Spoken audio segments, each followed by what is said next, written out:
into lightning round. No, it's Greg Zerline. No. Oh. I don't even know these people. You have my solemn vow we are done at wide receiver. Pemba said fold. Till the next round. This is sitting on top of my Scott Fishbowl trophy. I have a cup for Cooper Cup, I guess. Yeah.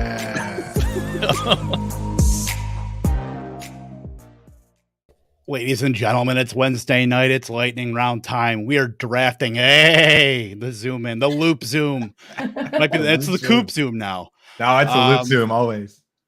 Yes, absolutely. For those of you listening on podcast, watch us on YouTube too. I am Kevin Tompkins, of course, Britt Flynn, of course, Andrew Cooper. We are lightning round. We are going to be drafting on Underdog. I'm going to get into it right now. Britt, Coop, while I do that, how we doing? I'm good. I just got to see a little Floofy Loofy cameo on the bottom. It was adorable. Yeah, let's do one quick. Come here, Pop. This is why you got to watch, so you can get the dog on stream. The Underdog. Does she look like the Underdog logo if I turn her to the side like this? She kind of does. She needs the pointy ears. She's so cute. See, that dog would use code lightning, by the way. No question. Absolutely. 100%. Because she's a good girl. All right. Sometimes, but she's not chewing the molding of the door. Instead of her hundreds of toys. Spoiled, rotten dog. Hundreds of toys chews the door. That's what they're good for, though. You're sweet. All right. So we are in the big board but Superflex. If you want to get in, I think there's only a few spots left. 4 spots left. So get on in. Quarterbacks just are kind of nonsensical in this, not gonna lie. As far as ADP, you're gonna see probably 1 through 5 go in the first 5, and then maybe Taylor, maybe McCaffrey, maybe a wide receiver if you're Kevin Tompkins. But this is gonna be all about maybe getting a QB and then kind of seeing where we're at, because they'll last for a little bit. I know Britt, you've done a couple. Coop, have you done a couple of these or one of these? Or so I haven't done any of the Superflex ones yet. This will be my first one. I've done some regular best balls, but no Superflex. But it's, for the most part, it's very similar. Just quarterbacks drafted a little earlier, Well, and you have to really pay attention to the runs that are happening, because the very first one that I did, I was like, oh, I can get a quarterback first round and then, wait till the 4th round or whatever to grab my second. No, you cannot. It gets brutal out there really, really fast. Yeah. I did a few last year, and it's kind of tough, because if you go 2 quarterbacks early, you don't necessarily want to do one with a third one early enough. But at the same time, if somebody gets hurt, you get smoked, so it's a difficult balance. We'll see if we can argue our way through it. I love when we do these, because we always think we'll draft as one team as a team, but it always leads to nonsense. And Greg Zerline. If anyone remembers the second NFPC that we did there, I literally walked away. Is that the KFFSC, the one where I was mad from rounds 4 to 8? We took 7 wide receivers in a row, and you still wanted to take another one. I was like, I gotta cool off. So. That was the one where we took what? CEH, Kamara, and Carson. Was that one? Or are you talking about the Kamara, Aaron Jones, the first one? The Kamara, Aaron Jones one, I enjoyed thoroughly, and everyone had a good time, and no one yelled at Gary. But the second one is where things went off the rails a little bit. So we'll see what happens with this one. Yeah, we got to get this one filled up, because they're always fun, though. Yeah, that Carson pick, that was a moment that will live in infamy. But you know what? You win, you lose. Axel is now a converted 0 RB bro, and we love him for it. I'm trying to text one day to get in. Yeah, we'll get this filled up. This will get filled up. Trying to get some other people in this. How many more do we need? 5. Where is this even under on there? Like, do you have to change? It's the contest. It's the Superflex contest. It's not like a private draft. It's like their $50,000 up top contest. Yep. If you scroll over like where they have all of those other contests, I think it's like Oh, fourth. yeah. It's right there. Yeah. And $10 entry. hmm American. 300,000 in prizes. Yeah, it'd be Yeah. pretty sweet to win. Yeah. So like looking at the like just looking at the ADP. I mean, I don't know how are you guys feeling Cooper Kupp at 10 as the wide receiver 1? Because I mean, No. There's 99% chance that the dude had his best season last year, and even he's got to come down a little bit, but I don't think he's going to be wide receiver 1. I mean, just repeating is so difficult for RB or wide receiver. I mean, the only guy that's really done it is Antonio. Antonio Brown did it 4 years in a row, but that guy is like literally crazy. And the circumstances were kind of perfect for him. I just don't know if Cooper Kupp is that guy to be that dominant again, but who knows? You know, he definitely needs to go in the top 5. I just don't feel like I want to take him first. You know, I would definitely go with, honestly, probably Chase over Kupp. I think for me, it would be Chase, Jefferson, and then Kupp. Chase right now is kind of becoming my 101 wide receiver in all formats. Definitely Dynasty. Like, I love the fact that he's tied to Joe Burrow, who, I mean, just the stories about him going to Joe Burrow's house and going up and down his street until somebody would sell him a house, and then someone did. So now they live on the same street. Like, that's the kind of stuff that I want to see. And, you know, pictures of them both getting the grills and all that. Like, that to me has a certain sense of safety to it and longevity. So like in Dynasty, I'm all for that. You know, I know Justin Jefferson's amazing, but you know, we don't really know if this new offense is going to be great for Justin Jefferson with Kevin O'Connell coming over for the Rams. We don't know if Kirk Cousins is going to be the quarterback for more than 2 years. It's just a lot up in the air compared to the Bengals, which I feel like they know what they want to do. They went to the Super Bowl. All they have to do is improve other areas of the offense, you know? Yep. And well, I really do like, one thing that I do like about Jefferson is that Kevin O'Connell has said that he wants to use Jefferson, quote, like Cooper Kupp, which is like, oh, it's really intriguing because it is a bunch of coach speak. But if he ends up, you know, following through on his word, then that's going to be a pretty tasty situation to be involved in as well. Yeah, I mean, the interesting thing that I haven't really been seeing a lot of it, but I have it projected either in the first or second round is not a lot of people have the Vikings taking a wide receiver in the draft, but I think that there's a chance they could take one when they pick at 12. And if they don't, a good chance they pick one in the second round. I mean, the thing about their situation is they need a cornerback, right? So at 12, if Sauce Gardner or like Trent McDuffie's there, or obviously Stingley's there, then you take them. But if those guys all go, I wouldn't be surprised to see them take like a Drake London or a Garrett Wilson, because the Rams used 3 or more wide receivers on 88% of their snaps.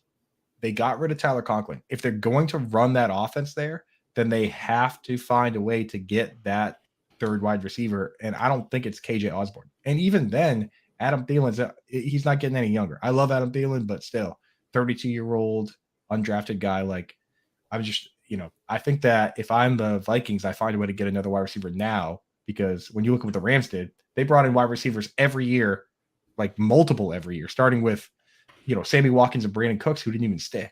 But it was like Cooks, Watkins, Robert Woods, Cooper Kupp, Odell Beckham Jr., Van Jefferson, Josh Reynolds, like across the board. Still, Allen Robinson. Like, I wouldn't be surprised if the Vikings just jam on wide receivers. You know? Yeah. 100%. Did I waste enough time for this draft to actually start, or? We got 3 spots left, so we're getting there. So I'm joining. I'm drafting against you two. All right, fine. You can see my picks. I hope we're back to back. Sauce McFloss. Should I get Saucy in there? Yeah, take all the running backs you want, dude. I'm not going to. Drafting against you, I know I gotta play to my strength. Fine. Yeah, Britt, go. You jump in too. You know. Yeah. What? I was gonna say, if we don't fill, like, it's warfare. all right, here we go. All right. I got One it. spot left. You guys can see my picks. I don't care. Dude, did you take the clip out of there? Oh yeah. Hey, take all the running backs you want. I'm not going to, so quit asking. Yep. Take them all. IDGAF. One more left. We will get this going. If no one joins within 2 minutes, I'm joining the dark side and I'm picking my own team. Oh, you didn't? I thought you did. Okay. No, that's somebody else. No, I will. Oh, I'll give it 2 more minutes. I'll give it Okay, till the end well- of this beer. Well, I guess I need to leave then. That way. Oh, did you jump in? Yeah, I was part of the one. So Both now of we you have might two as well just spots. jump in at this. All right. We're both in. So All we right, can let's get go. this going. There we go. Boom. Let's go. Saucy 101. Oh, Look at that top three. All right. Yeah. yeah. Oh man, Sellers and I are gonna snipe the shit out of each other. Now I'm gonna That's gonna take- be fun. We're 1, 2, and 3. Perfect. Did This it is started now? brutal. Yeah, it's starting. It's got what, 30 seconds ish? Nice. Yeah, So ish. Tompkins? There you are. Cool, I like this. 107 though. That's kind of a tough spot in this draft, not gonna lie, because more than likely I'm gonna be missing out in the top 6 quarterbacks. So we'll see how Yeah. that goes. It's Superflex, huh? It is. Mhm. I'm gonna take Josh Allen. Are you sure you don't want Mahomes? I kind of do want Mahomes. You let him come back to me? No, we got strangers in here. They won't allow it. No, absolutely not. I mean, I highly doubt that any of them are like, I mean, maybe. I don't know. We'll see. But yeah, Maybe so this is after going to be those few, fun. there It's it going to is. be one big quarterback fest in the first round for sure. It has to Okay. be, dude. And that's the thing about this format is that like my number one advice to people is just like don't get cute. You know what I Coop, mean? you're on the clock. I think did you? Oh, you picked. Okay, good. Are you serious, Britt? No, well, my phone's Do you think being is weird. Do you think this is my first draft? Britt, My you're on the phone's clock. being- Hey, Britt, I you're up. know. Britt, make My a pick. phone. Look, it's being weird. I'm sorry. What once was a friendly neighborhood draft, We were Well- supposed to all be on a combining team. on one team and using our brain power to devise a super team has turned out into all-out warfare where we will all be. Has now become. Now I'm We're- muting my thing. I don't want to We're- conspire with you guys. We're divided. We're I'm so going offline. divided. We will- I got yeah, $10 this is- on this, man. American style dollars. American style. Yes. I always say that. Aaron cracks up whenever I say it's how much is it? $10? And I always say American. We gotta. Well, you guys are really close to the Canadian border situationally, I We're suppose. stones throw up. I could be in Winnipeg in like 2.5 hours. All right, let's talk about this Justin Herbert pick. Britt, I want to tell me. see what Kevin is going to do. Tell me between about Taylor and this Burrow. Herbert pick. This is like a fork in a road, by the way. You're talking about Jonathan Taylor or Joe Burrow, but Christian McCaffrey's still my 101. So I'm gonna take Joe Burrow. Yep. I just don't want to cut out. I think you almost have to in a super flex. Like it's going to thin out so fast. But Yeah. I think that Justin Herbert he's only getting better. They're only building more pieces around him. I mean, they're giving him the defense, which he didn't have. My cat is in the background, apparently arguing with me about the Justin Herbert pick as well. But I think he has the potential to even, maybe I think he could be quarterback 2 this year. Yeah, he could absolutely. I mean, he could be range of outcomes as quarterback 1. I mean, I will still take Allen, every single time over him. I think he's the consensus 101 as far as quarterbacks go. But I mean, Mahomes now doesn't have Tyreek Hill. He's got to make up for a little bit of that with maybe more looks to Kelsey and then figuring out if Juju is going to regain some of that form that he had in his first couple seasons. Give me 1 second. I got a dog situation here. Oh, floofy. Well, at least he already picked, but Yeah. So And- also, yeah. can we talk about Derek Carr going at 9th overall? that's literally what I was just going to say, because I think that is absolutely, that's maniacal.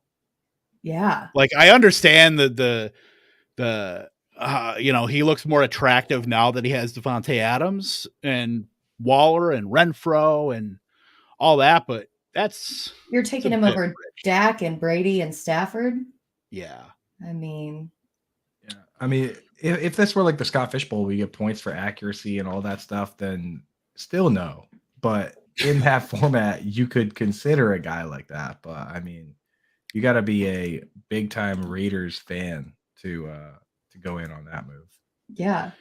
Yeah. For those of you in the listening on podcasts, the first round, Josh Allen, Patrick Mahomes, Justin Herbert, Lamar Jackson, Russell Wilson, Kyler Murray, Joe Burrow, Jonathan Taylor, Carr, Prescott, Brady, Stafford is your first round. And now we're starting to get some of the top end skill position players going in the beginning of the second round. Cooper Kupp and Christian McCaffrey at 202, which that's pretty good. Brady and CMC.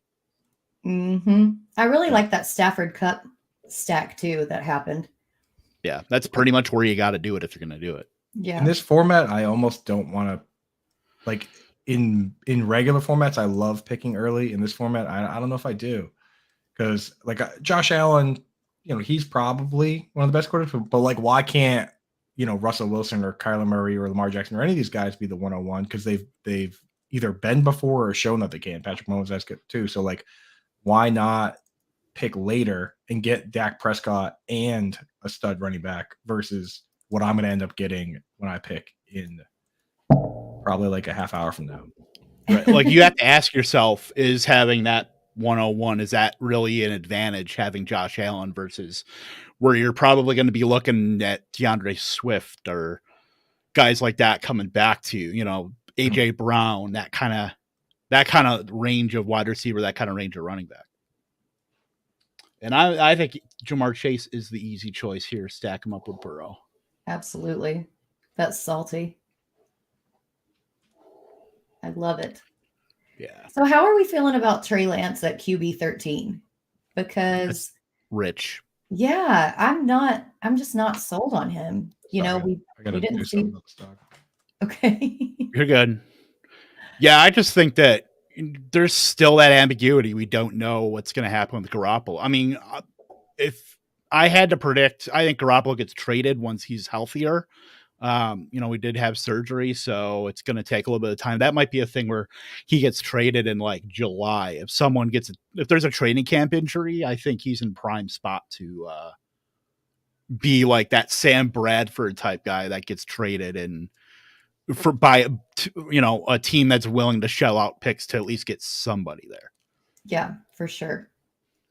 But it's going to be interesting because, you have teams like Carolina who don't want Baker Mayfield and haven't really seemed all that interested in Garoppolo as well. So I think it's probably going to be after the draft and teams are going to see who they can get in the draft. And then if they can't get their guy, then they'll kind of go out and try to make a trade. But yeah. Well, you got Eckler. I do like that. Good timing. Back on the clock. All right. The accidental Eckler. Not the worst. At least could have been Calvin Ridley. I hate that he's still like at Yeah. ADP in this. Like I had the worst time in those slow drafts. I was like, I'm going to wake up and then find out that I auto drafted Ridley. Right. Yeah. That is the, I don't want Calvin Ridley. So I'm going to make sure I'm actually turning my notifications on for that. Cause I don't get notifications. I turn them all off for like every app except for Underdog. Cause I don't want Calvin Ridley on my team. Yep. I'm going to talk about something that I just did, which is I just took Dalvin Cook over Najee Harris, which in this format, I mean, if the Steelers came out and actually traded for a good quarterback, which was available to them, and as good, I'll even include Carson Wentz. So they could have got Matt Ryan, Carson Wentz, Russell Westbrook. They could have got Jimmy Garoppolo. They could have got Deshaun Watson. They didn't do that. They went for Mitch Trubisky. And the problem that I have with that type of move is that most good running backs come from good teams. I mean, even last year with Big Ben as a not good team, they're still in the mix for the playoffs, So Even with Najee's workload, I'm a little worried that he's not going to be that good of a best ball asset. In redraft, I like the fact that he gets as many touches as he does, gets as many carries as he does. Like there's the floor there is nice, but in best ball, I'm looking for guys that can have like monster weeks, and I don't care that he gets hurt, Alvin Cook, because I'm going to probably have to reach for Alexander Madison now. But still, like I'm not as interested in Najee in best ball as I am in something like redraft, you know? Yeah, I could see Yep. that.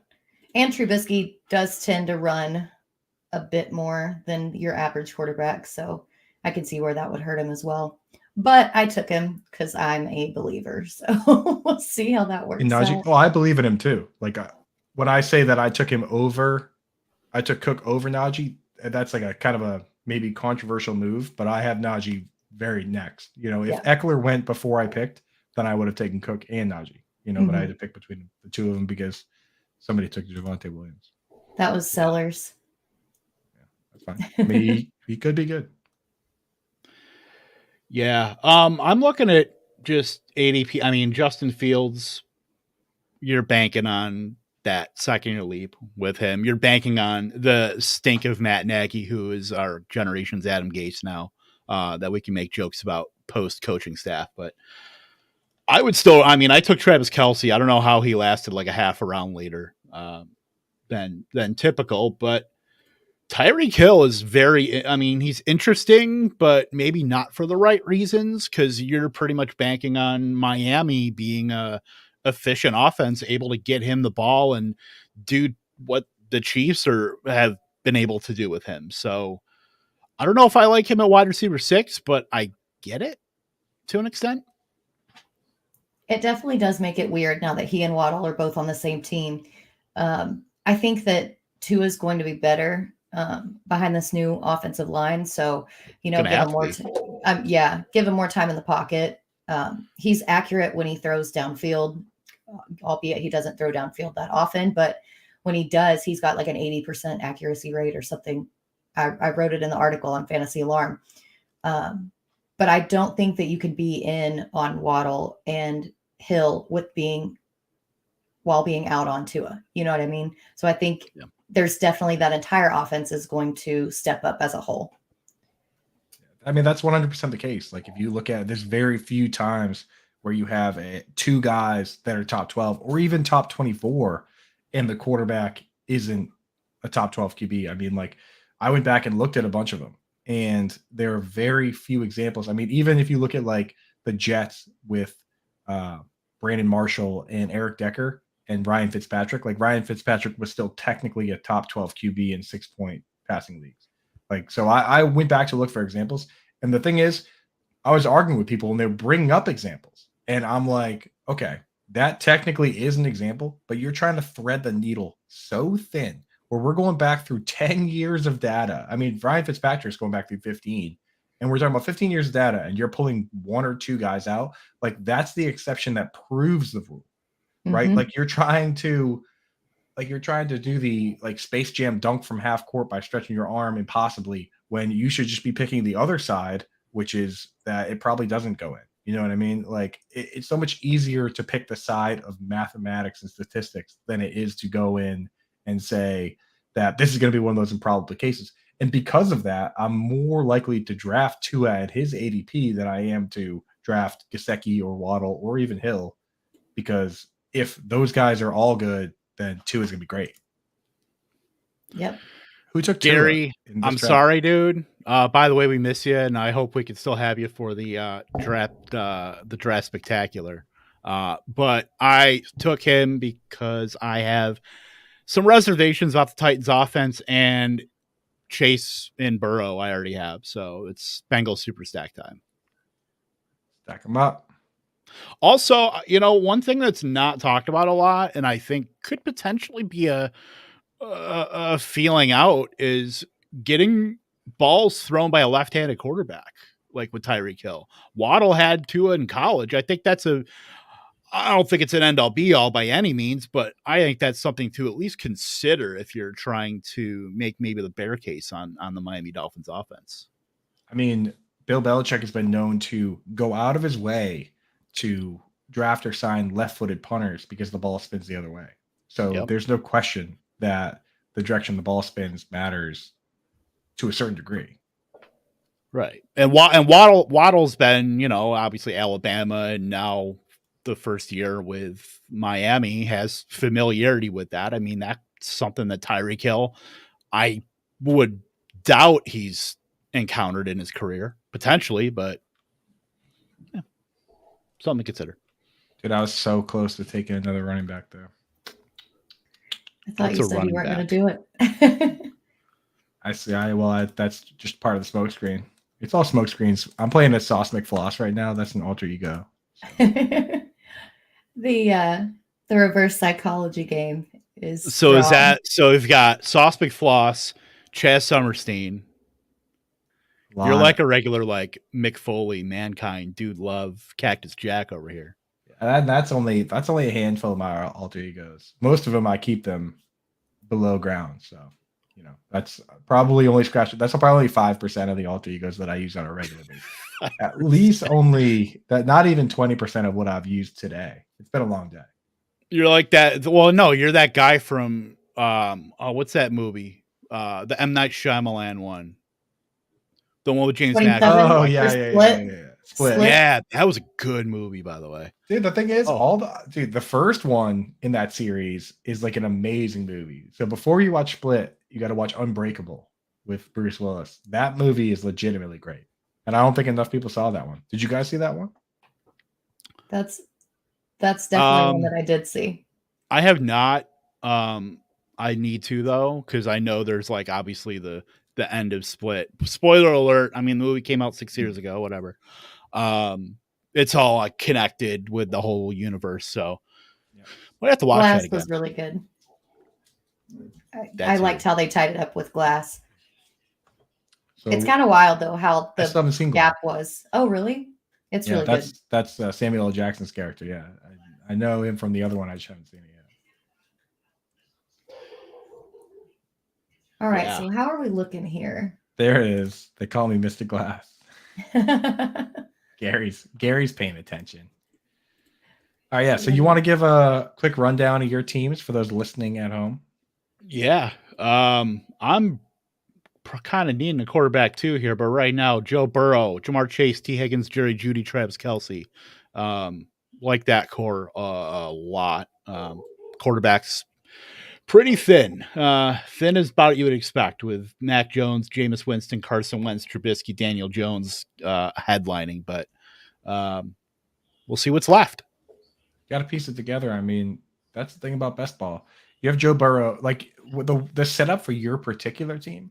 I don't mind that at all because like you're so pot committed to Joe Burrow and T. Higgins and Jamar Chase that most weeks he's going to slot in as your quarterback. So I would just focus on trying to pick a guy that, I mean, we don't have the schedule yet, which is kind of brutal, but because you could end up overlapping buys. But I mean, like, It's what you get for drafted in April.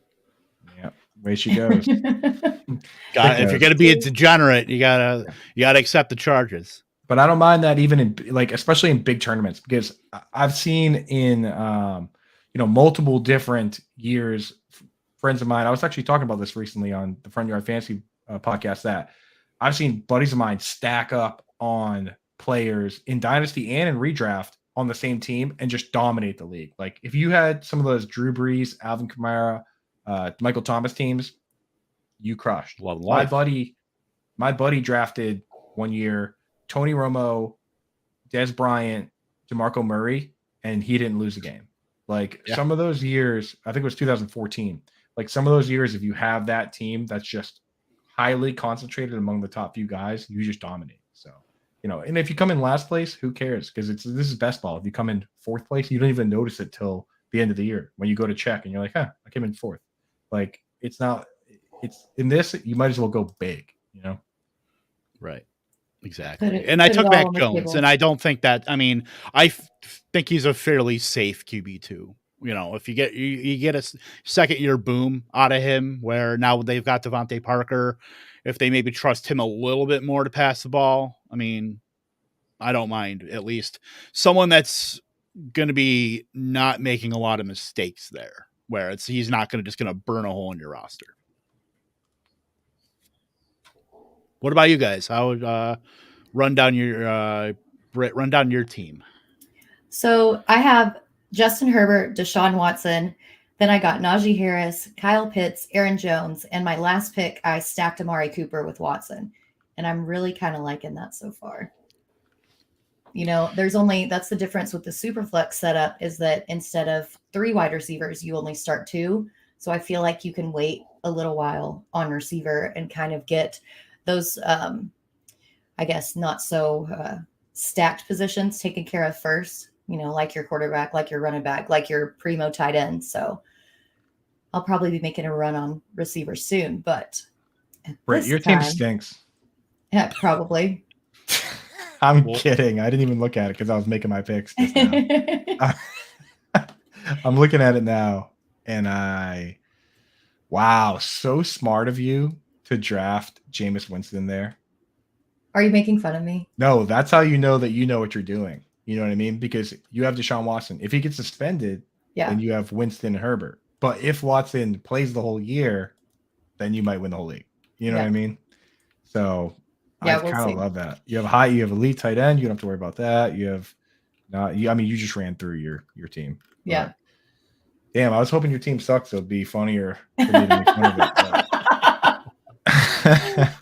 Looks like you're all right at this. I'm not giving you low-hanging fruit today, Coop. I know. You're making it tough, man. That's why you work at Fantasy Alarm here. Maybe we can make fun of Sellers' team. I don't know. His looks pretty no, good his team's too. good too. All right. Yeah. Where's that Derek Carr team? Everyone in this is pretty sharp so far. Yeah, the Derek Carr. Oh no, that's something.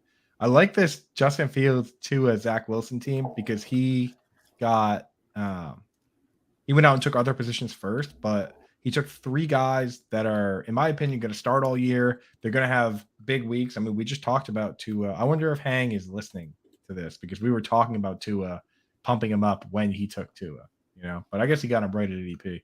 I don't know. I like his team too, but we'll see. Here, I'll go through my team quick. So I have 2 I'm pretty even at most spots. I have 2 quarterbacks already. Josh Allen, Matt Ryan, star. I have two guys that Josh Allen hasn't been MVP yet. Matt Ryan has. I got running backs Austin Eckler, Dalvin Cook, mega stars across the board. Wide receiver Keenan Allen, DJ Moore, Terry McLaurin. I mean, does it get more rock solid? I don't really like to toot my own horn, but Sauce McFloss's team. So just toot the horn for Sauce McFloss. And then I'll just do what I do in these leagues and try to invent a tight end because once you get to the point where I'm at now, what I do in a lot of these is if I get to this point, I'll take a certain guys if they're available at the right ADP, like the high end guys. Mark Andrews, I find sometimes he falls to the right spot. Kyle Pitts falls to the right spot where I'm like, all right, no one's gonna take these guys. These guys are studs. But if I get beyond that, what I end up doing is just loading up at other positions and then drafting 4 tight ends, 3 or 4 tight ends. And there was a period there where people said, don't ever do that. And I mean, I've won enough leagues doing that I'm not worried about it at all, especially if you load up everywhere else and you're really confident in your research. So feel like to anybody out there, feel free to lean into the position you think you're best at. That's the real trick to these. If you think you're good at finding late wide receivers or late running backs, wait on. You know what I mean? That's such great advice, Coop. Yeah. I mean, it's more like Sauce McHoss, am I right?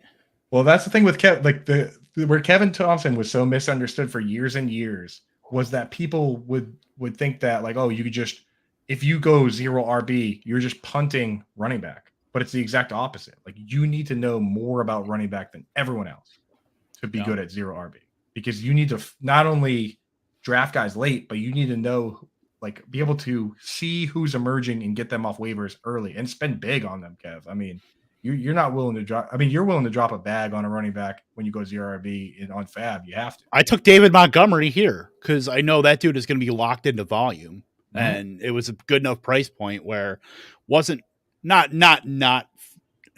feeling wide receiver, but I could afford to. There's guys I like later.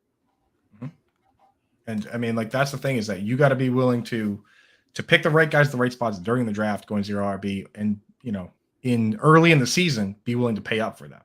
And if you don't know what you're doing at running back, then it's a bad idea to go 0 RB. Same you with guys, I'm passing up Amon-Ra St. Brown. I just want this to be clipped and let it be known that I just passed up Amon-Ra St. Brown here. that's Coop, smart. we did it. It's so I almost shed a tear, not gonna lie. That's pretty smart because that dude's not any good. Here's what I'm gonna do. I'm gonna do. He's no Equinemius, but who is? So this is a situation where I am willing to take a tight end because I think this is a value. This is the 9th round. I'm taking TJ Hawkinson in. Did he get hurt or something that I didn't know about? Because last I checked, he was the top 2 target on the team along with Swift last year until he got hurt, and then some like 4th round rookie started getting targets after that. James Crowder. I think right here, since I have Aaron Jones, I'm just going to go ahead and handcuff him with AJ Dillon. I think they're both going to be viable plays. So, So I took Allen Robinson as my 4th wide receiver, who I think he's got a really good shot at a bounce back season. Like, are you guys? I mean, ahead of he's going around wide receiver 30. What do you guys think about Allen Robinson bouncing back? We saw him just, at times just look completely disinterested in Chicago, and maybe that was, they were just so low volume when Justin Fields was there, especially at the beginning. But I think Robinson has a really good shot to bounce back if he can do like an OBJ kind of pace. At the start of the season and kind of be that second guy, he's got a good shot to bounce back. I don't see why he couldn't be great. I mean, we saw pretty clearly that Matthew Stafford's really good. It's not like think about who could jump ahead of him on that target totem pole. It's not going to be Higbee. It's not going to be Van Jefferson. It's not going to be Tutu for sure. So I don't see why he wouldn't get a good dose of targets. And also, Britt, I kind of love that stack of Aaron Jones and AJ Dillon. It didn't happen. You didn't do my phone. Well, my phone went down. I selected AJ Dillon and he disappeared, but then my clock kept running and it said that there was a server error. So it auto drafted me Elijah Mitchell, which isn't bad. Not a bad pick either. But I wanted that stack. Yeah, it's an interesting idea because not only do you handcuff, but there'll be games where the Packers win handedly, as they do, and where those are your 2. Like it could easily be a week where the Steelers get crushed because their quarterback is Mitch Trubisky, and your 2 running backs are the 2 Packers running backs. I mean, we saw it plenty of times with. There were weeks where Zeke and Tony Pollard were both up there. There were weeks where, a couple Patriots running backs, Ramondre Stevenson and Damian Harris had games. Like it's not crazy. I mean, we've seen seasons where 2 running backs on the same team were both top 10. I mean, Devonta Freeman and Tevin Coleman on the Falcons. So, yeah. Just to kind of give people a sense of where we're at with quarterbacks, our top 5 in the queue are Kenny Pickett, Baker Mayfield, Jimmy Garoppolo, Drew Lock, and Matt Corral. So, we're in the 10th round, and life comes at you fast. It's getting spicy. Yeah, that's that's rough. Where did Malik Willis go in this draft? Round 8. Okay. Not terrible. It's just he's all dependent on being able to get a job day 1. Right. And I just don't know if he's going to. I don't know. He's got to land at either like Carolina or Seattle to really have a shot at that. Yep. Unless Detroit is just so disinterested. There goes Burks and Wilson. So Dill's 33 took my top secret pick, which is Davis Mills. That's the guy who I love taking. Last year, even only playing 11 games, he was the best rookie quarterback in best ball. He had the most games of 18 plus points. He had 4 300-yard games. Mac Jones only had 2. He had multiple 3 touchdown pass games. I think both him and Mac Jones had 2. Like, why can't he be good? It would have been nice to pair him with my boy Brandon Cooks, but such is life. Yeah, I know So- that a bunch of people are talking about, even the Texans drafting another quarterback, but I think, Davis Mills proved himself competent enough last season. Why would you? Sure, if you want to get like a late round quarterback, but I think that you can do something with this team while you're rebuilding and rebuild more of those core positions and then wait until next season to get another quarterback. I mean, it'd be in their best interest to kind of hold the fort with what they have and then just build up. If they want to do just a classic rebuild, build along the lines and then put in their quarterback, maybe in the class, a class that's going to be better than this one, and then get a skill guy or whatever they want to do and just go from there. But I Mills maybe has a year, maybe 2 year of a shelf life. I mean, unless he just doesn't have to ball out, but he can be relatively league average competent. I think they'll figure out that's can be all right now, but we need to upgrade. And that's not me, by the way. That's Sellers. I don't know if we've clarified it for our new audience watching at home, but why does everybody here have an alter ego? Britt, you don't have to lie to us. Well, so funny story. Back when I, years ago, they had a joke that there were multiple personalities of myself. And anytime they said that I was covering a shift, the question goes, which one of her is covering the shift? So it's not too out of line to say that I do have a couple alter egos. Interesting. With those Olave was that's a good pick. I like that. egos both well behaved. No. They were both bad, but one was worse. Well, I didn't say there were just two, to be fair.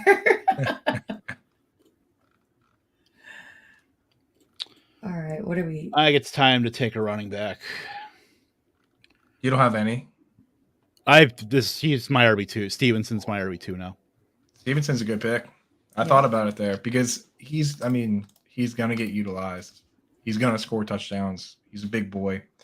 So, and that's the thing in best ball. And that's why Adam Thielen, I was eyeballing him. He got taken. But another guy where if you score a touchdown, you are sliding into a best ball lineup. That's just how this works. You know what I mean? So guys like Stevenson and Thielen why can't they score 7-8 touchdowns? It could easily happen. So and that every time they do that, they're in your lineup, which some of these guys I drafted, as confident as I am in them, there's going to be a lot of weeks where they're not in my lineup. Christian Kirk might not ever be in my lineup. Yeah. And the thing that, I'm a noted ageist. Don't get me wrong. I'm not saying I'm perfect, but there's room for the dusty veterans. Like Tyler Lockett's going to be 30, but when the season starts, but he could get traded or, it's not as though Seattle's not going to pass the ball. That's one thing that people just maybe shy away from Seattle and, DK Metcalf's ADP is sliding, but I mean, even the worst pass attempt team threw the ball 500 times last year. There are receptions, there are touchdowns out there. Maybe the touchdowns won't be at the level of other guys in that ADP, but they're gonna get work. It's an NFL. It's not a professional offense. I don't want to call them professional wide receivers, but Tyler Lockett is a professional wide receiver who could end up in Kansas City for all we know. Right. And or Green Bay. If you think about it, Russell Wilson has routinely been a quarterback that has thrown a pretty low number of passes, right? You talk about him historically compared to other guys, and a lot of that could be Pete Carroll, but the most he's ever thrown is 550. Whereas Matt Ryan 1 year threw 670. I mean, Matt Stafford in the 16-game season once threw over 700. So, the fact that he's only throwing 550 last year, he played 14 games, he threw 400. You know what I mean? Maybe if the team is worse, then they throw more. I know people say, oh, they didn't let Russell throw. Well, the thing is, Russell's good enough to run a good offense. If the offense is not that good, they might have to just chuck it. So there is an outside chance that they do throw a lot more this year. And I don't know how they're going to handle that with Drew Lock, or if they're just going to bring somebody else in. I don't know. Colin Drew Kaepernick. Lock, yeah. I mean, why not? Drew Lock just really worries me. Yeah, probably. I think it's The part you're probably worried about is the fact that he's not that good. I just realized I was Exactly. muted. I got all three of them. I got all three Bengals receivers in a completely condensed offense. Like, it's not like I'm trying to think of, just wide open offense. It's like the Colts. I mean, you're not exactly stacking those guys, but like in a condensed offense, like maybe the Rams too. Like, We've seen it's it. all about. Yeah, Rams 88% of their 88% of their snaps had 3 or more wide receivers. We've seen the 2015 Saints had 3 wide receivers all get over 100 targets. It was obviously Michael Thomas, Willie Snead, and Brandon Cooks. So we've seen super highly consolidated offenses have 3 wide receivers get that many targets. I mean, we've seen it with the Rams when it was Sammy Watkins, Cooper Kupp, and Robert Woods. So it's not out of the question. And especially in best ball, where you don't need to have guys all have good games at the same time. You just need someone to have a good game. You know what I mean? Now you're covered. Like, as long as they go out and play and somebody's in there, then, you're good. And a lot of games, it's going to be 2 guys. Will Fuller at 1209. Just don't give up the dream. Can't do it. I can't do it. Oh, I'm on the clock. So what's crazy is I actually am going to take Drew Lock here.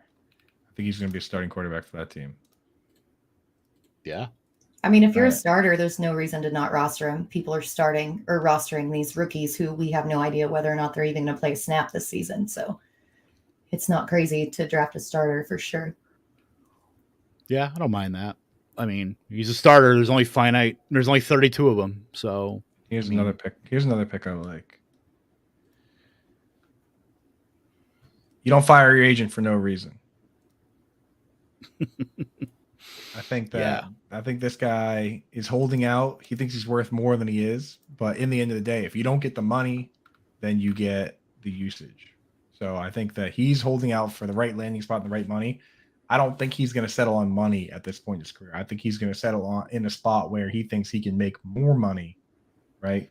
Because it depends how hungry you are. Like, Le'Veon Bell just wanted to get the biggest guaranteed money bag and then not play football anymore. Maybe be a rapper or do whatever he thought he was going to do. But I think that Melvin Gordon's the kind of guy where he looks at it the smart way, which a lot of veterans do, and they say, how do I parlay this season into more money next season? A 1-year deal for him before the big Amazon TV deal hits next year is probably the best case scenario. Go somewhere where you can put up the stats, put up a decent yard per carry, maybe somewhere that has a clunky, like early down back, where you can be the next guy. I mean, maybe the Cardinals or something like that. But I think that Melvin Gordon can earn himself another paycheck. So kind of interested to see where he goes. But wherever he goes, he's going to play football. Yep. A lot of it. I took Madison as my running back 3, and we've talked about Dalvin Cook and Madison, but I mean, with that lawsuit, there's a potential that he can be missing 4 to 6 games. So, I mean, I don't mind him as a kind of fill-in RB3. We've seen him post elite numbers when he's had the job when Cook's been hurt. So, who knows what's going to happen if Cook gets 0 games, if he ends up getting 8 games. He's at the whim of Goodell, but I don't mind it there. I probably should have taken Madison there, but we're going big. And I don't like to handcuff with my 3rd or 4th running back. Yeah, and I think Gordon, has a decent chance of going someplace where he will be the starter. So as far as, upside and things of that nature, he's the better player. Yeah, but the thing is, Dalvin Cook's also never played a full season. Never. Right. Yeah. Not one time. So Alexander Madison, when he does play, most times he does well. So I'm interested to see where Madison goes after this year as a free agent, because he's actually younger than Najee Harris. I mean, he's younger than a bunch of rookies coming in this year. Like, there's a wide receiver coming in that I can't believe, Kev, you haven't been dogging him. He's going to be 25 when the draft happens, and he's on people's radars. Here, let me pull it up. Well, I think I remember seeing it. I just cannot remember who. The new Dwayne Eskridge? Yeah, Valus Jones. Really? Oh boy. Valus Jones Jr. he'll turn 25 on actually, so it'll be shortly after the draft. I think he turns 25 on May 11th. So he'll turn Was he? 25 like 2 weeks after Jerry Jeudy turns 23. So wow. he was an eighth year senior. He went played Did he play for BYU? Do you have a 2 tours of mission work? he went to play 2 years of junior hockey first. Here's a question from the chat from my boy Scott, dude. I like this kid Scott a lot. He's the FYF guy. What does Britt's team look like? Good question. Usually pretty bad. Wow. All right. This one is not bad. So far for my quarterbacks, I have Justin Herbert, Deshaun Watson, Jameis Winston, and then in the 13th round, I went ahead and scooped up Baker Mayfield just as insurance in case Watson does get suspended.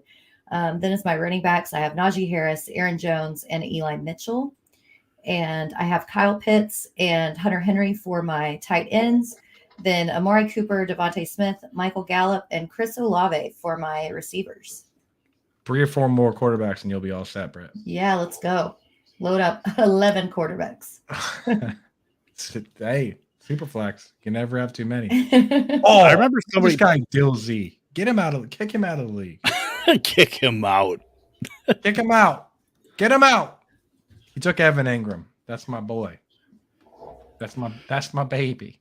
I was hoping he would last, Devontae Parker. I almost took him, but I have 37 wide receivers, so He was just staring me in the face. It's too good of a deal to pass up. So I thought about, because I have Mac Jones, at least a little bit of stackability there, but it is what it is.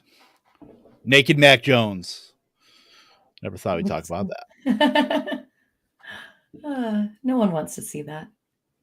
See it every night when I close my eyes. Here's a pick that nobody likes, but I think is kind of intriguing. Austin Hooper.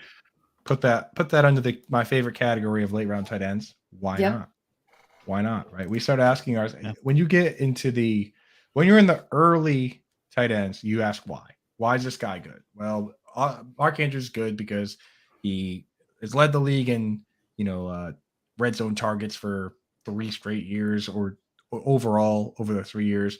He's got a great quarterback. He's the top 2 target on the team. Like, it's all why. But for some of these never guys, blocked a day in his life. never blocked one time, 1.2% pass block rate. Beautiful thing. But so when you get to these late guys, you got to ask yourself, why not? Like, why? If the answer is no, then you're out. Like Tyler Higbee, he's not going to be a top 2 target on his team. So the answer is no. But like for some of these other guys, why can't Logan Thomas be a top 2 target on his team? Right? If he comes back from the ACL and he's healthy, it's Terry McLaurin, who I also have, and then Curtis Samuel, maybe, and then after that, what? J.D. McKissick, Gibson. I mean, who's next? Cam Sims? Is it Cam Sims? Like, they might draft a wide receiver at 11 or wherever they pick, but I'm willing to take that risk. So those are the kind of questions. I mean, and not to mention with Carson Wentz, Zach Ertz played a ton of slot, just like Logan Thomas did, and Zach Ertz was tight end 2, 3, 4, and 6 over that 4-year period. Is that good for fantasy football? I don't know. Is it? Spoiler alert. Yeah, I took Sam Darnold. Feeling a little risky.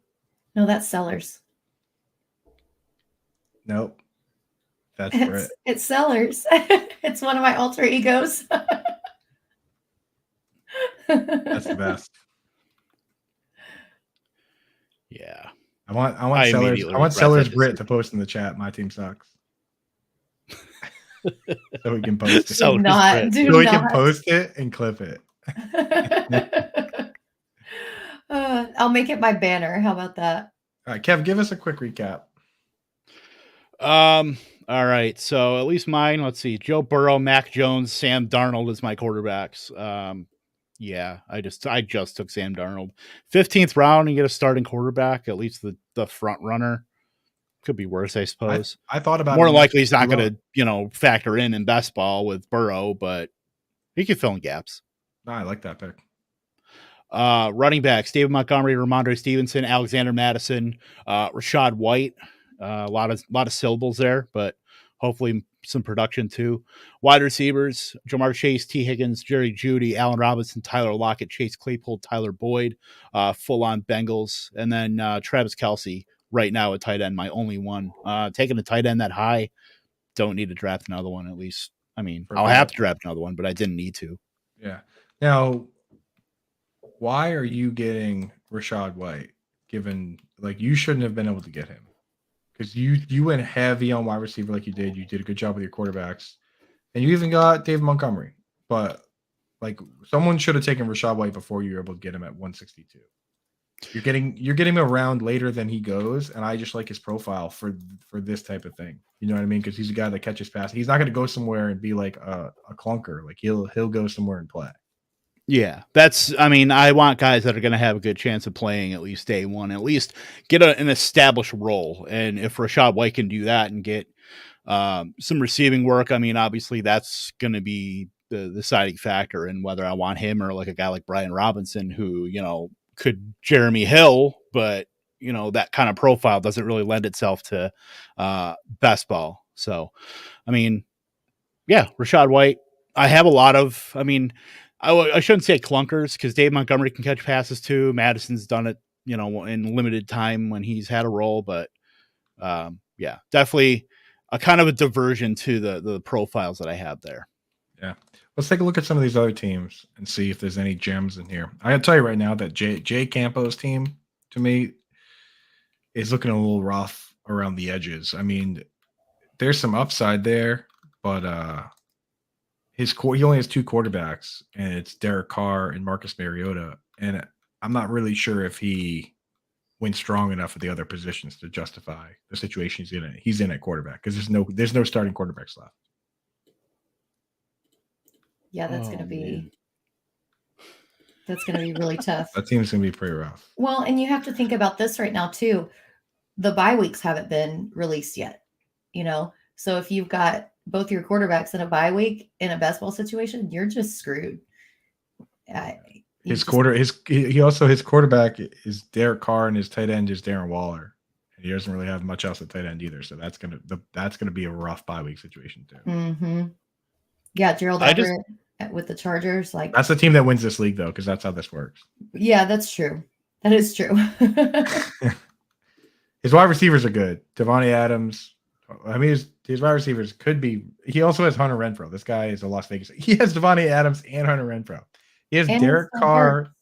He has Josh Jacobs and Kenyon Drake. This guy's team is the Raiders, bro. That's true. That is true, and yeah, that's pretty true. That's true, and yeah, that's true. That's true. That's true. That's pretty true. That's pretty true. I mean, that's true. Yeah, that's true. That's true. That clip could not be more perfect. I'm going through. I'm like, and he's got this guy, and he has. Where's that team again? Oh, you guys made me distracted. It's my pick. He has Derek. Oh, now I'm up. Great. Somebody roll through that guy's team, please. And just the Raiders. Well, we're going to be back to back. So let's see. So we're just going Raiders on this team? Just the Raiders on that kid's team. So Derek Carr, Devontae Adams, Darren Waller, Josh Jacobs, Hunter Renfrow. And Kenyon Drake. Yep. That's way too many Raiders, but that's probably 4 too many Raiders. Maybe 5. Yeah. That's Foster Moreau incoming. Give me. Yeah. Oh, am I going to take a 4th tight end here? It's all right. I took 4 Cincinnati Bengals, so you know what that means. It's Stanley Morgan Jr. breakout season. I just stacked Christian Kirk with Marvin Jones. What do you guys feel about that? I like that. Why not? I don't mind it. I mean, Trevor Lawrence is criminally underrated now. I mean, it's not like he was not just the top overall pick in like the worst situation a rookie quarterback could be in. So give him Doug Peterson, give him some weapons, which they've overhauled. Yeah. Even if Evan Ingram sneaks in to be a top target on that team, which I'm hoping for, there's still room for another one of those guys to be nice. And it's not like I spent big draft capital on either of them. Like I got them both fairly cheap. I got Marvin Jones for free. So This isn't dynasty. Marvin Jones is, he can play. So it's like, I don't mind stacking guys like that where one of them has to be a top 2 target on the team, unless Chenault is going to do something, which would be cool. He's a very cool player. I love how physical he is. It's just they don't seem to really care that much about him if they're spending all this money on everything except him. Yeah, I mean, that's not a good sign for him. The fact that they went out and got all these wide receivers and pass catchers. So either they got a specialized role in place for him or he is almost vapor. Oh, I was going to take him too. I was kind of talking myself into it. Yeah. I'll take Robbie Anderson. Get at least a little something for Darnold.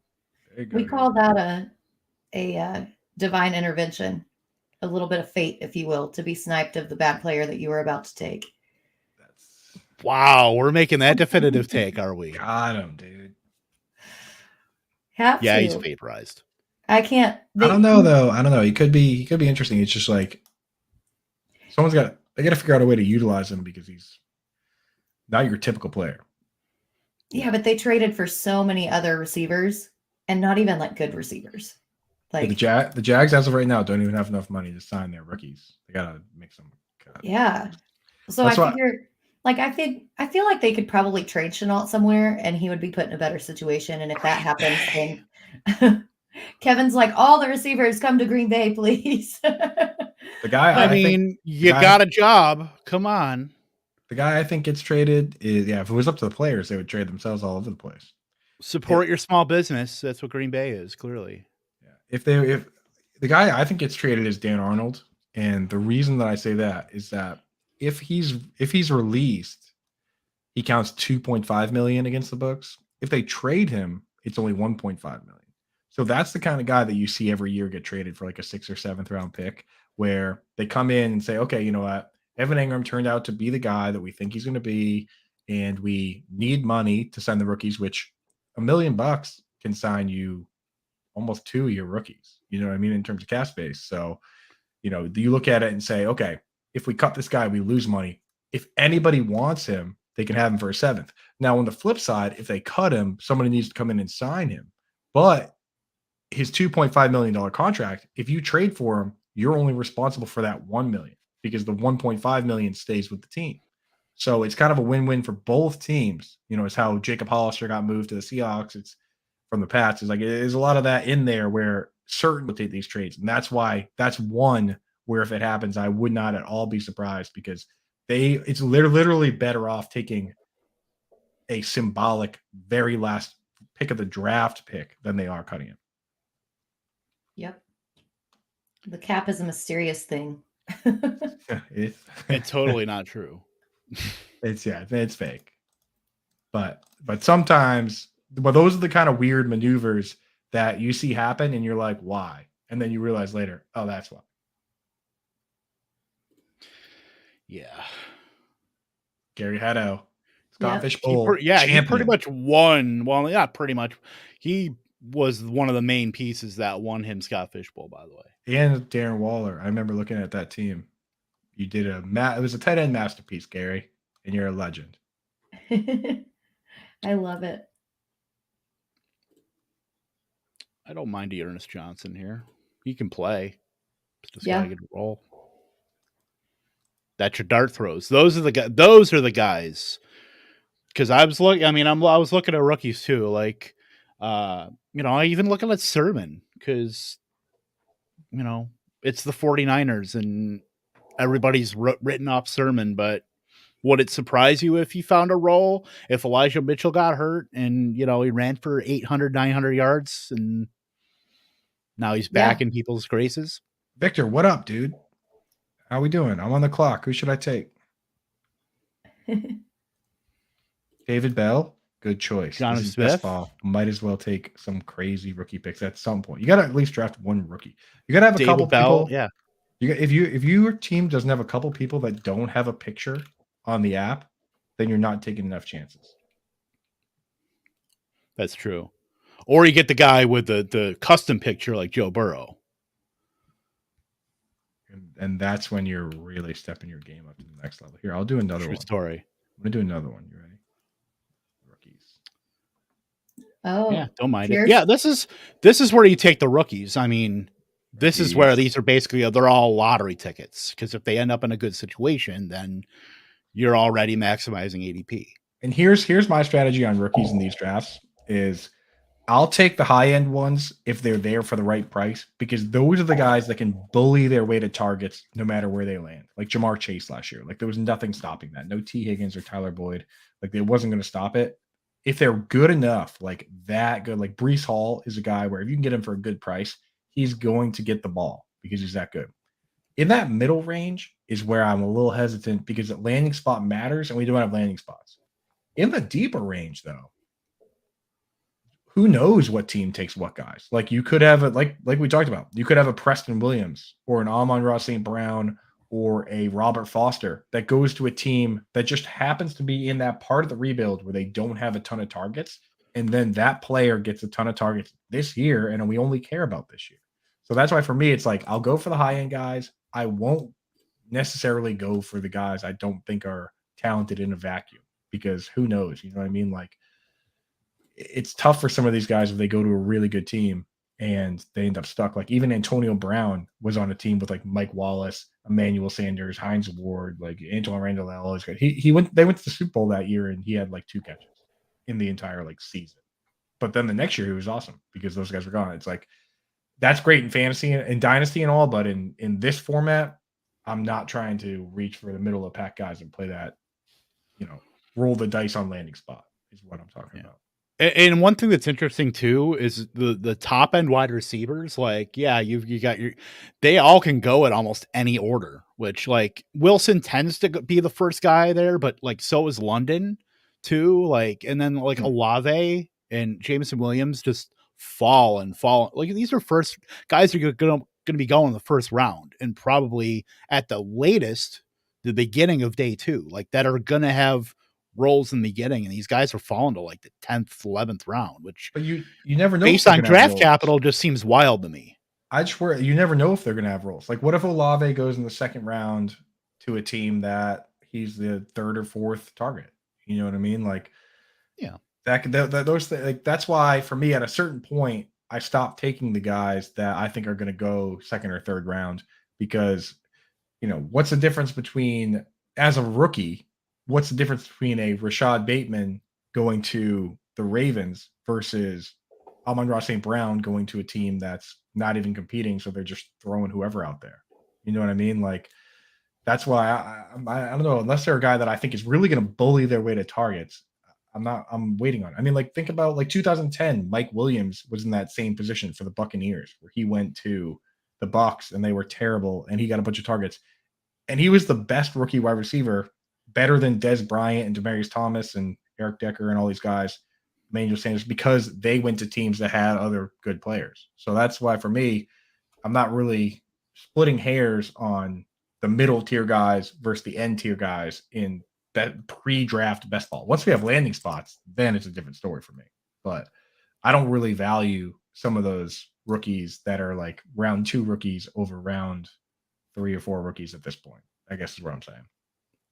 Just an update, by the way, on Jake Campo. He did take Foster Moreau. So Yeah. From the Raiders. yeah. Campo's kind of a right. star of this draft. I'm feeling a little threatened by his team. And now that I look at it, he also took Marcus Mariota, who was on the Raiders last year. Mm-hmm. Is Jake Campo a potential burner for Mike Mayock? He's like, I'll show you all. You'll see. Oh my gosh. I'll never. He took Zay Jones, who was also on the Raiders last year, and he took Brian Edwards. So these are the players on his team that are either on the Raiders now or were on the Raiders last year. Ready? Oh my What's the god, guy's that's name so again? great. Campo. Jake Campo? Derek Carr, Marcus Mariota, Josh Jacobs, Kenyon Drake, Devonta Adams, Hunter Henry, Zay Jones, Brian Edwards, Darren Waller, and Foster Moreau. That's I'm It's really gonna proud of that guy. That's gonna be something when the Las Vegas Raiders have to shutter for 2022 because of Mark Davis forgot to pay the light bill. Oh my gosh. That team is interesting, to say the least. Yeah, that's there's stacking, like, and then there's just that. Like, Saucy, you got Mr. Alvin here. Yeah, I'm gonna do it right now. Oh my god, do I do it? Monte Brown. No. What the? Oh, Did it auto draft me somebody? Oh, I wanted to take Antonio Brown. I couldn't find him fast enough. Did it take me Randall Cobb? Because that's who I had in my queue. Maybe, hopefully. who'd it get you? Cedric Wilson. That's pretty bad. Yeah. Not who I wanted. Now I thought about Brevin Jordan. That's a guy I have way too much exposure to. Is Brevin Jordan? My team is unreal. It does Patriots, look really baby. nice. Scott, go Pats, dog. Woo. Meow. Victor wants to know who our favorite teams are. Victor, who's your favorite team? Put in the chat. Packers. Mine's Cowboys. So the three of us pick our favorite teams are arguably the most hated teams in the league. It's true. And then if you add Gary in here, his the 49ers. So So we're just boss hoggers. We need to get a Steelers fan on the pod too, so we can just be the ring bearers. yes. Yeah. Let's go. So let's go through these one real quick, and then we'll hop on out. Coop, reel off your team for the podcast for the audio only listeners. Let's do Brits first because I'm having trouble finding mine. Just kidding. We're gonna do Brits first.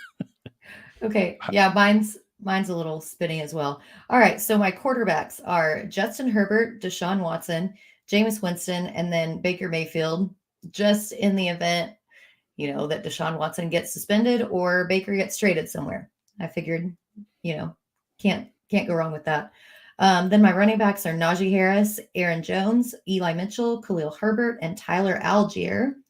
Then my wide receivers, Amari Cooper, Devontae Smith, Michael Gallup, Chris Olave, Devontae Parker, James Washington, Jahan Dotson, and Marquez Callaway. And my tight ends are Kyle Pitts, Hunter Henry, and a little flyer in OJ Howard. I like that squad. That's good. I like Pitts and Henry. OJ Howard, you never know. He was my last pick. Yeah. If they add wide receivers, it gets a little dicey, but they could, with the way they have it set up now, they could run a lot of 2 tight end sets. Parker, good pick. Actually, Amari, Devonta, it's a pretty solid team. I like that team a lot. Thanks, Coop. Means a lot. Yeah. Well, you earned it. Because obviously, if it was even just okay, I would be really mean about it. So that's how you know it's good. I'm not gonna mess around. But my team, in fact, is amazing. So I have Josh Allen, the best Superflex player that you can possibly have. Right. So we start with that. That's right there. I'm already way out in front. So then I have Matt Ryan, also very good. Jumped off a ghost ship team to a profitable land in the slow moving freighter. Yeah, it slid off. And then I have Drew Lock, who is likely as of right now, he's a starter. We'll see what happens. Running backs, Austin Eckler, Dalvin Cook. Bing, boom. RB1, RB2. Miles Sanders, this pick is one of those ones where he's going at ADP, if they don't draft a running back, his ADP is going to move way up. That's just how it goes with these guys. Like, people are saying that they're projecting them to draft a early down back or do this or that. If they don't do that, there's no question he's getting drafted higher than pick 120. You know what I mean? So that's that bet. Melvin Gordon, another bet, right? And then Damian Pierce, like I said, if I'm not spending up for Breece Hall or Kenneth there, then I'm just going to wait and take somebody later and just hope they get a good landing spot because things get shifted around. Wide receivers, since I spent so much on quarterback and running back, I just went with as safe as possible guys to start. Keenan Allen, DJ Moore, Terry McLaurin. 2 of those guys are going to be in my lineup every single week, possibly all 3. And then I went upside, Brandon Cooks, Christian Kirk, and Marvin Jones stack. One of those guys has to be a top 2 target on that team. Otherwise, that team would be super weird. But, it's just the best bet. Maybe it could be Laviska Shenault and Evan Ingram, and that would be cool. But I think those 2 guys are just as good a bet as anyone else. And if it is only one of them, then I still got one wide receiver at a very late point. Then I took David Bell. Then I auto drafted Cedric Wilson, which is a pick that I hate. That should be Antonio Brown. Tight end, TJ Hawkinson, Logan Thomas, Austin Hooper, Brevin Jordan, a lean slate of tight ends. I mean, that's never going to be a problem for a team that I'm picking. So there you go. I'm going to win this. We'll see about that. I'll go through mine real quick and then we'll I mean, Campo is probably going to win, but we're all playing for second. I got to look at that team like with my own eyes. If the Raiders go undefeated and win the Super Bowl, there's no question that guy's going to at least be top 3. Carr, Mariota. Oh God. Like good. I mean, I'll tell you right now why Tyler Huntley's not going to get traded. And that's because exclusive they have him on free agent. They have him on such a cheap deal. He's a restricted free agent with a super cheap deal. And because when he walks next year, someone's going to sign him, they're going to get a 3rd round pick for him, a comp pick, right? 3rd round comp pick. So they have a super cheap, awesome backup quarterback that they get a 3rd round pick for no matter what. So if you're not offering second picks, at least they're not listening.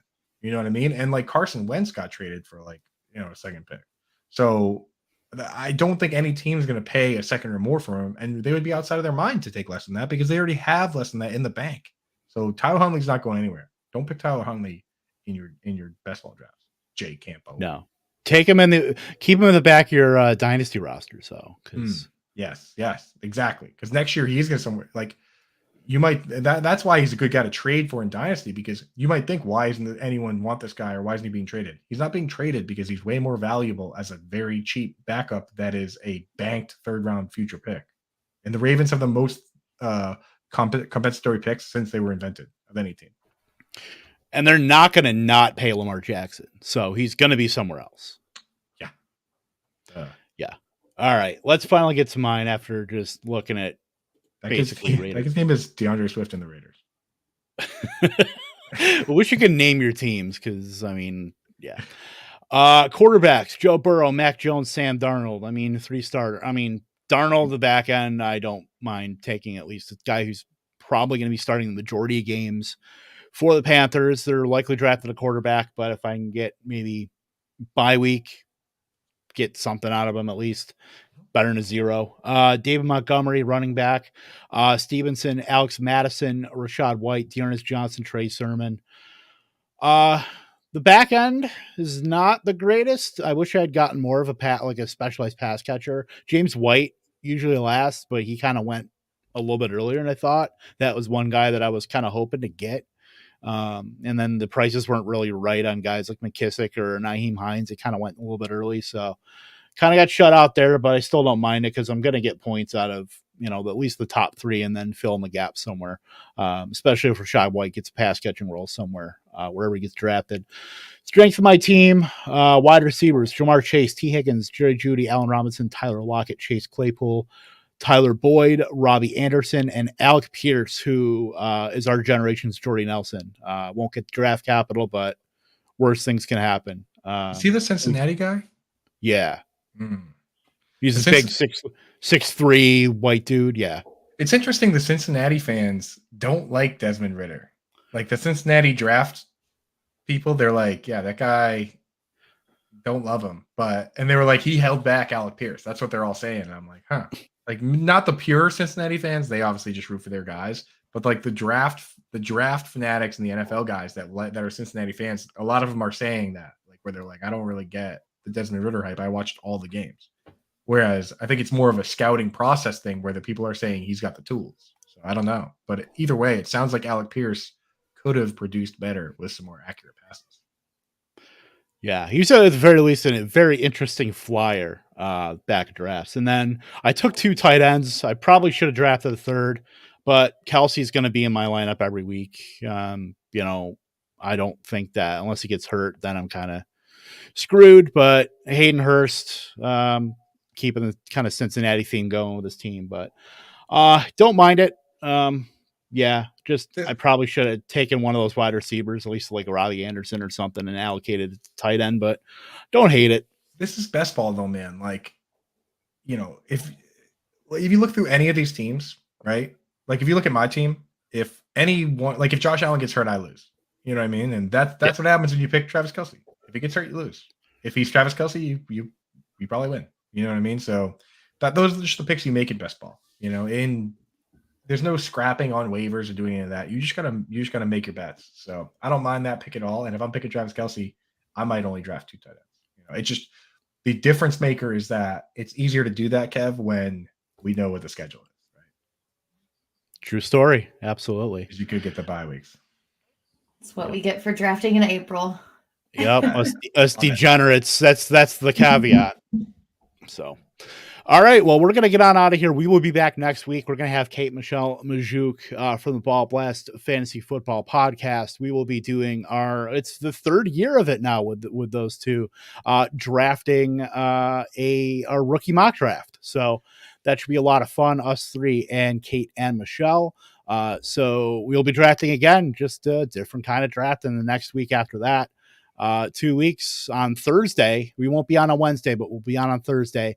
We will be day 1 NFL draft. We will be going through every pick. We might have a major announcement between now and then regarding that draft. So stay tuned for that because you're going to want to pay attention to that one. It's going to be a good one.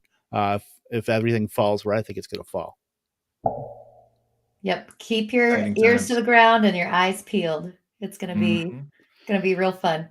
And if you tune into one, obviously next week's show is gonna be great, but if you tune into one show all year, make it the draft show because that show is fun. And that show's gonna be fun and it's gonna be funny. It's exciting stuff. Yeah. Yeah. Definitely got to get the beer. It's the rules. We got to get the beers out. We'll probably also be running the Fantasy Alarm tracker for that. Kev, you want to jump in and help me with that this year? I've been talking. Yeah, why not? If you want me to just make sure I get Green Bay, especially if they draft like an offensive lineman and a D tackle, because we write up a bunch of them in advance and then we put them in. So last year when we were doing them, me and Colby were doing it live, but it's definitely makes it interesting when you're doing the tracker and stuff. But I don't know, I'm excited. Yeah, definitely excited. It's going to be a lot of fun. Tune in next week. Like I said, Kate Michelle Majuk, we will be doing a rookie draft, Superflex draft. So that should be a lot of fun.